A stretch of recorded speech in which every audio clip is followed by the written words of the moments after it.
how you do. Let the sunshine fill your heart with joy. Boys and girls come out to play. Don't sit and ponder, look over yonder. Here come those lazy days.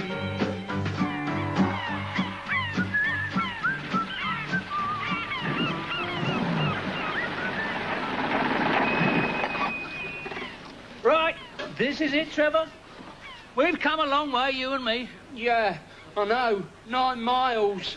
No, I mean along the great tapestry of life. You know, the patchwork quilt of our existence. Oh, I see. I mean, who'd have thought a week ago that we would own a pier? Don't you feel excited? No, I just feel ill. Don't worry. In a few minutes, you'll be stepping out onto our pier and gazing down at the green sea swirling and heaving below. Got it, Trevor? Come on, what do you think of it? Well, it's a bit tatty, isn't it? Well, at the moment, yes, but wait till we've done it all up. Yeah, but it's going to cost us a fortune to do that. Yeah, well, that is no problem. Thanks to our friendly bank manager.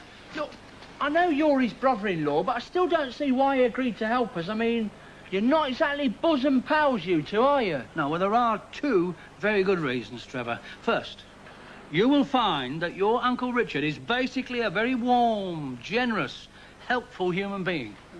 And what's the second reason? I'm blackmailing him. What? Yeah. How? Shh, enough said. Remember what they told us during the war? You mean always carry a gas mask? No, not that, Trevor, no. Walls have ears.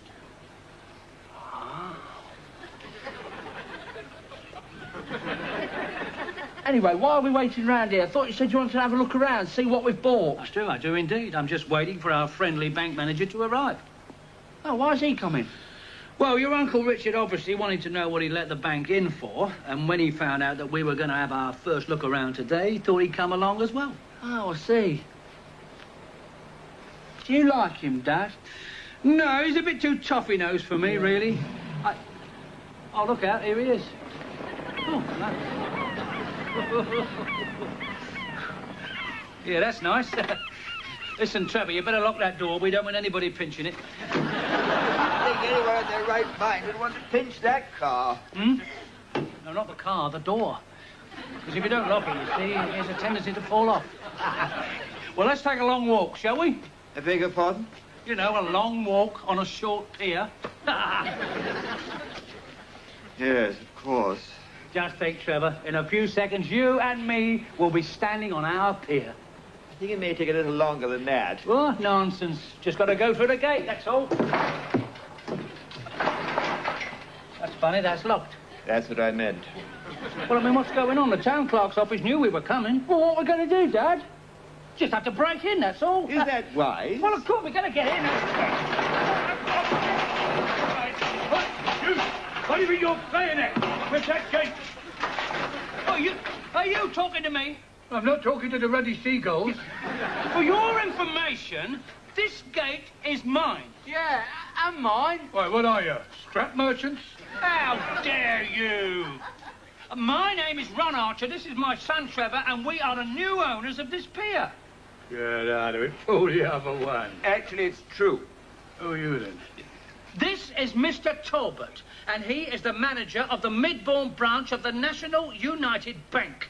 Oh, yeah, I think I recognise him now. Well, come on, then, open the gate! Don't shout. I am not supposed to get close to loud noises. I have got a perforated eardrum. Dad, what's a perforated eardrum? Well, it means he's got a sort of a hole in his ear. Well, we've all got that, haven't we? Yeah. Thank you, about time. What exactly do you do on the pier, Mr. Wattle, Fred Wattle. I am the chief attendant. Chief attendant here? That sounds very important. Oh, it is. Yeah, how many attendants are there? Only me. Way back, there was 5 of us. Then, in 1932, when they closed the pier, they reduced it to 3. Oh, really? How interesting. And then when the war came along, I was the only one kept going. What? You kept going to war? No, Sonny. The others went to war. I kept going here. You see, I was too old. In any case, it wouldn't take me because I've got this funny wrist. I've got a fallen heart. I've got the pain right down the Well, back. thank you very much indeed, Mr. Waffle. We've got to get a move on, right? Oh, listen, you better lock the gates again. We don't want any weirdos getting on the pier. If you ask me, I think I'm 5 minutes too late. Good Lord, this brings back memories. I was on this pier a few times when I was a young man. Cool, I never realised it was that old. Oh, it's fantastic, isn't it? Doesn't it make your heart leap, Dickie? It has the reverse effect, actually. Perhaps that's because you've got a dicky heart. All right, that'll do, Trevor. I mean, just look at this. This is a triumph of British engineering. I mean, look at this beautiful ornate ironwork here. Look. Falling apart with rust. Nonsense. And all the paintwork's peeling off, and this flooring looks decidedly dangerous. Ah, yeah, yeah. Just needs a bit of patching up here and there. Well, certainly there. Well, we just have to be careful where we walk. There's bound to be a few problems to begin with, but I tell you, Dickie, properly handled, this place could be a regular little gold mine. I wish I had your faith. Yes, it may not look much now, but you wait till Trevor and me have had it for a few months. You know what you get from little acorns? Big nuts. You know what? I'd like to find out something about the history of this place. Be very interesting, wouldn't it? I mean, for instance, who do you suppose owned it before the council? Yeah. And when did it first open? Yeah. Where do you think we might find a note of that sort of stuff, Dickie? The Doomsday Book? Oh, very funny. No, sorry. Actually, I do have a friend in the Midbourne Reference Library. He might be able to help. I'll ask him. Oh, thanks. Anyway, come on. There's a lot more to have a look at. Is there really? Oh, yeah, there's a long way to go before we even get to the Gap. The Gap? Yeah, the Gap. You know, where they blew a section of the pier up to stop the Jerry's landing during the war. Oh, yes. Yeah, it's bound to cost a pretty packet to put that right.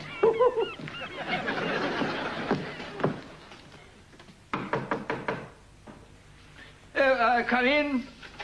It's only me, Mr. Talbot. I'm not interrupting your train of thought, am I? No, to be honest, my train of thought was in a siding, as it were. Oh, that's very funny, Mr. Talbot. Worthy of Oscar Wilde, that is. Thank you. Be that as it may, what was it you wanted, Miss Baxter? What I'm always after at this time of the day. I beg your pardon. The letters I did for you, that is if you've signed them.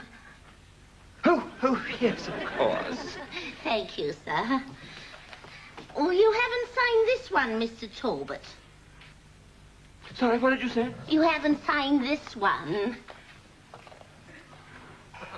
Oh, sorry. Are you all right, sir? Yes, I'm fine. I've just got rather a lot on my mind. Well, of course you have. You've got a lot of responsibility here, running the bank. But you mustn't let it get on top of you. Otherwise, before you know where you are, you'll have little worry lines all over your forehead. I don't think it'll come to that. Oh, I do hope not. You've got such a lovely, impressive forehead. Yes. Anyway, I'm fine. Are you quite sure, Mr. Talbot? Yes, why? You've just signed this letter, Ron Archer. And how would you like this, Mr. Archer? Oh, I'm not fussy. Just give me a fiver, 3 oncers, 2 10-bob notes, 4 half-crowns, 5 bobs worth of tanners, and the rest in copper. Right. Certainly, sir. Yes, and make sure the notes are clean ones, none of the corners missing.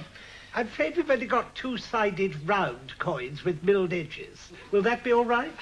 Oi. Well, there's no need to be sarcastic, mate. I'd have you know that your manager is a relation of mine. Indeed, sir. Yes, in fact, as soon as you've cashed my cheque, I might pop in and say hello. Well, here's your money, sir. Thank you. And I'll make an appointment for you to see the manager. No, it's all right. I'll just breeze in. It's all right. Oh, that's most irregular, Don't sir. worry about you it. should have an appointment. Can I help you, sir? Ah, yes, I want to see his nibs. The name's Archer, remember? Yes. Well, if you'd care to wait, I'll see if Mr. Talbot's free. Yes, well, make it snappy, would you, love? I'm a very busy man. I'm sorry to bother you again, Mr. Talbot, but I've got this rather unpleasant man. I'm sorry, Miss Baxter. I've got enough problems without getting involved in your private life. No, I mean, he's outside. He wants to see you, but he hasn't got an appointment. What's his name? He's that new customer, Mr. Archer. That's the name you signed just now by mistake. Oh, was it? Anyway, you better show him in. Very good, sir. Mr. Archer, Mr. Talbot can spare you a few minutes. Thank you. Mr. Archer, sir. Oh, good afternoon, Mr. Talbot. Good afternoon, Mr. Archer. Afternoon. Right, Dickie, I thought we ought to have a little chat. Must we? Yes, a lot to get organised, you know. Look, Ron. Yeah. This business of me fixing up all these fictitious loans to cover up the repairs for the pier. Yeah. I'm afraid I can't go through with it. Oh, dear. Oh, you got a good doctor, have you? I beg your pardon? Well, it's just that when your wife finds out about your lady friend, Gloria, I'd just like to feel you're going to get the best possible treatment, that's all. Is she still doing the old keep fit classes, my sister? Yes. Twice a week? Yes, why? She should be able to pack quite a punch then, shouldn't she? And then just when you need patching up, or surgery even, the bank finds out about all those missing travellers' checks, and wallop, they cut off your emoluments. Are you sure it'll work? Well, of course it'll work. Just have faith, Dickie. Listen, all you have got to do is to give 10 fictitious people a loan of £200 each. But before I can grant people a loan, they've got to have an account. Well, give them one. Oh, what am I going to use to open these accounts? Well, there's no need to go raving mad. A tenner apiece will do. Look, take it out of my account, if you like. You haven't got all that much in yours. Well, give me a loan. No, I still don't like it. Yeah. I mean, how do I cover up the fact that these loans aren't being repaid? Look, they're not going to find out for at least 6 months. And when they do, you just say you'll get in touch with them. Oh, yes, of course. Wait a minute. I can't do that. They don't exist. Look, you just say that you've spoken to them. Anyway, with any luck, the pier will be making a bob or two by then. Look, you are going to be all right until they come to do the internal audit. They did that 3 weeks ago. Well, that's great. You'll be all right for at least 18 months. You seem to know a lot about all this. Well, yes, I've had a few tips from a friend who's a bank manager. Why can't you get him to organise all these fictitious loans? Oh, well, it's not very convenient. Why? He's doing 6 years in the scrubs. Anyway, listen. First things first. We have to have another look over that pier. I think I saw quite enough of that yesterday. No. That was just an initial recce. Now, what we have got to do is make a proper list of what needs doing, you see. That way we can find out exactly what it's going to cost. Yes, I'd certainly like to know that. Right, well, Trevor and me are on the pier tomorrow afternoon, so can you come over when the bank closes? As long as we're not back too late. Laura and I always have tea early in the Tuesday because of a keep fit class. Oh, yes, well, I certainly wouldn't want her to miss that.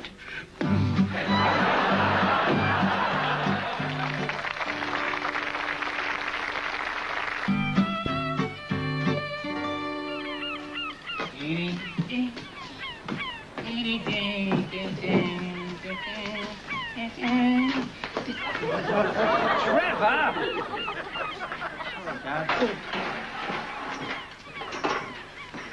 Ah, Mr. Archer? Yeah, that's me, yeah. Electricity. Oh, yes, good afternoon. So, you bought this little lot up, have you? Oh, yes, indeed we have. Indeed we have. It's true. Anyway, you want me to check your supply, do you? Well, yes, I do. I want to run some electrical things. I know, all the machines, rides, that sort of thing, eh? Oh, well, yes, all that eventually, but nothing that complicated for the minute. Well, could you be a little more precise? Because I need to know, you see. Well, yes, it's an electric kettle and a 60-watt bulb.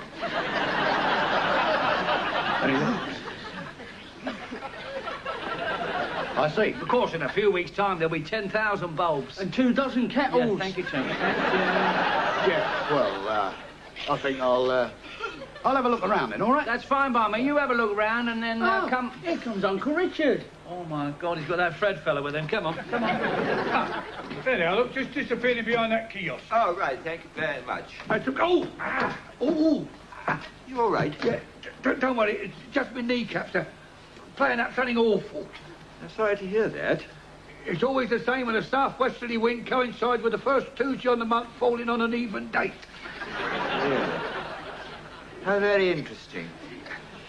Well, I'll see you later. Yeah, you're all right. Hello, Dickie. Good afternoon, Ron. Hello, Trevor. Well, shall we get started? Have a look round in here, shall we?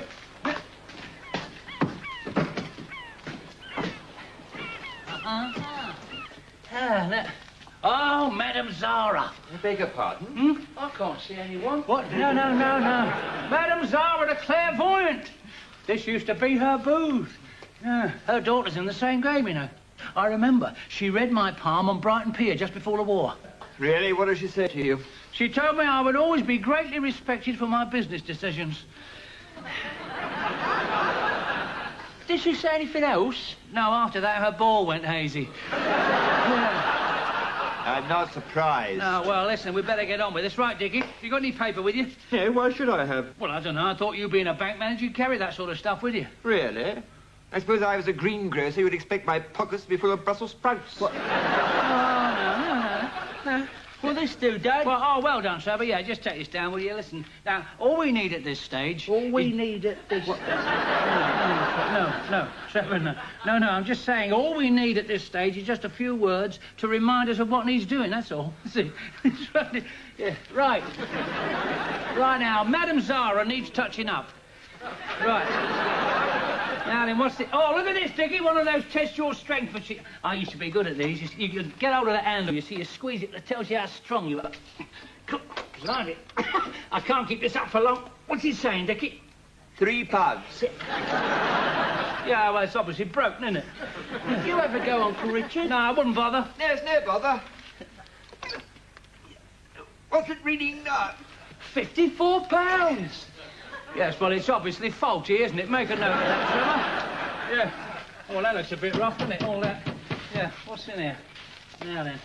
Oh! Oh, look at this lot. Oh, dear. Hey, Trevor! Come have a look at this, Dickie. Oh, dear me.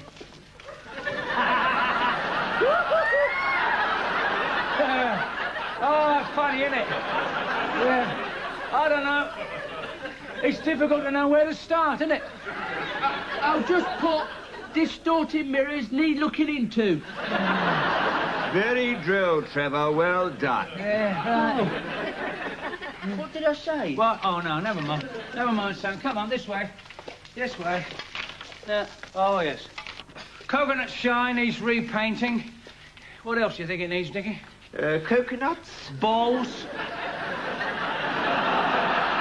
I'm sorry, I was only trying to be helpful. I see what you mean. Oh, yeah. Yes, Cockle and Whelk stall. Yeah, in a bit of a bad state. Cockles and Whelks. Now then, ice cream stand needs redecorating. New sign. In a bad state. Rock shop. Broken window. Needs a new counter. Cream stall, new counter. What? No. Trevor, no, look, the ice cream stall, redecorating, new signs. Oh, yeah. Right. Rock shop, broken window, new counter needed. Why does it need a broken window? The window needs repairing, Trevor. Oh, I see. Yes, repairs to ceiling. Listen, Trevor, are you getting this down properly? Well, I'm trying to, Dad, but it's difficult to write and walk at the same time. Repairs to ceiling, is that CIE or CEI? Oh, really, Trevor? It's CEE, of course.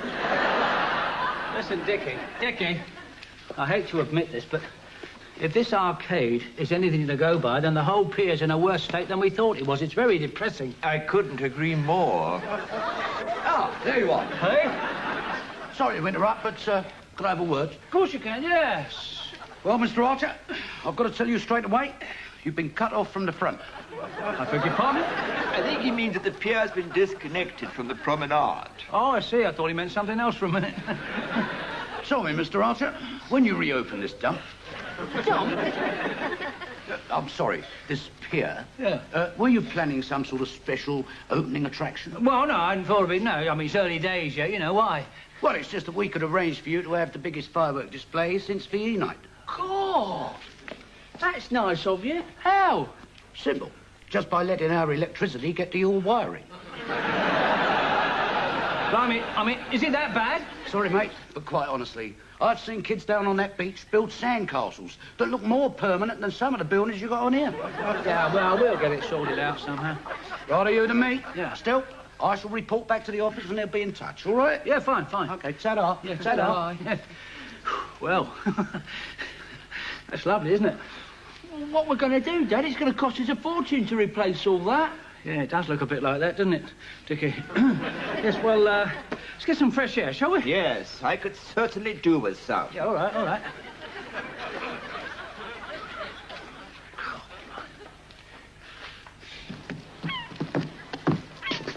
Oh, well, that's better. Things always look rosier somehow in the sun, don't they? Not a lot, no. Oh, come on, Trevor. This is our pier. It's yours to mine. You mustn't get disheartened at the first setback. You've just got to... What's the matter, Dick? Have you lost something? Yeah, something I just remembered. My friend from the library popped in this morning. He found out what you wanted to know about the pier. Oh, great. It was opened in 1860. Oh, yes. Who owned it before the council?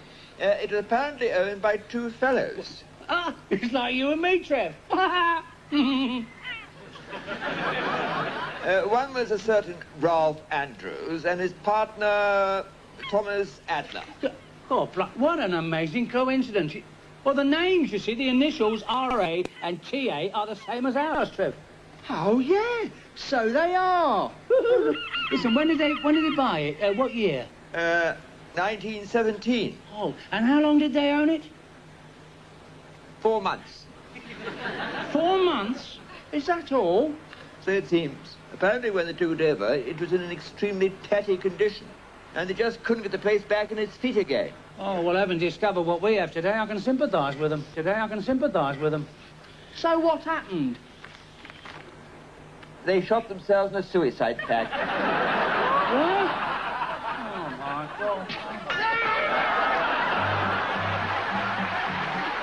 Lazy days will soon be here again. Cares and troubles, toodaloo.